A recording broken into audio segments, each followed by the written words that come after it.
नमस्कार। आज हम स्वयंबोध और शत्रुबोध के 4th चैप्टर के बारे में समझेंगे कि हमने उसके अंदर क्या पढ़ा। फर्स्ट पार्ट है ये।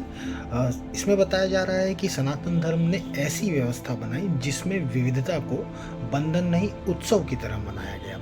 हर समुदाय को अपने स्वभाव और मूल्य के अनुसार जीने की पूरी स्वतंत्रता मिली, क्योंकि भारत जैसी भूमि पर एक ही नियम सब पर लागू कर पाना ये असंभव कार्य था। इसके विपरीत अगर आप देखेंगे तो पश्चिम में या अरब देशों में जहाँ पे इस्लामिक और ईसाई परंपराएं हैं, वो सबको एक ही सांचे में ढालने की कोशिश की गई है। और हुआ भी, यूरोप में हुआ, अमेरिका में हुआ, अरब देशों में हुआ।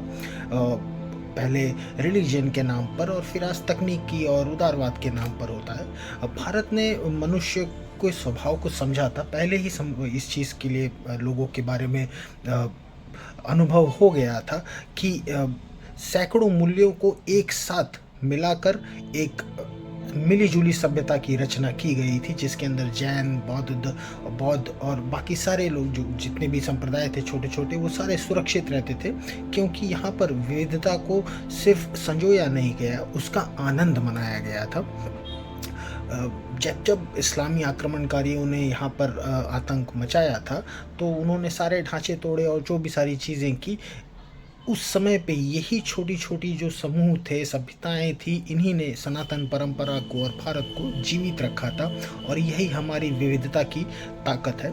यहाँ पे जो वर्ण व्यवस्था थी मूलतः कर्तव्यों पर आधारित थी, पर जब मनुष्य कर्तव्यों को भूलकर सिर्फ अधिकार के पीछे भागने लग जाता है, तब ये जड़ हो जाती है और कठोर हो जाती है।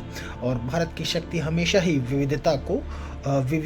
विविधता में एकता और मोक्ष की दृष्टि में रही है। इसलिए आज भी चाहे तकनीक का दबाव हो या पश्चिमी विचारों का दबाव हो, भारत वही भूमि है जहां हर मार्ग अंततः मोक्ष की ओर ही जाता है। और यही फर्क है सनातन धर्म में और इस्लाम और ईसाई मतों में, जहां वे एक सत्य को सबके ऊपर थोप देते हैं। और यही सनातन परंपरा, जो हमारा सनातन धर्म है, उसके अंदर अनेक मार्गों में जाते हुए भी एक ही सत्य को खोजा जाता है, उसी एक ही सत्य को अनुभव कर किया जाता है, बहुत सारे मार्गों पर जाते हुए भी। धन्यवाद।